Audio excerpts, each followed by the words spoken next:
Want to unlock creator tools and turn on professional mode on Facebook using your iPhone?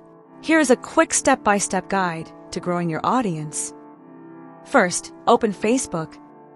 Tap on the menu icon located on the bottom right corner of the screen.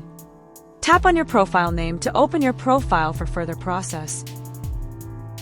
After that, tap the three-dot menu icon next to your Edit Profile button. Next, select Turn on Professional Mode from the menu and tap the blue Turn on button. Follow through the setup screens. Set your default audience to public, review your creator tools, and finish up to access your new professional dashboard.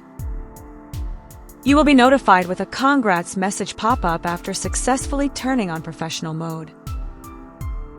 And that's how you turn on professional mode on your Facebook account using your iPhone.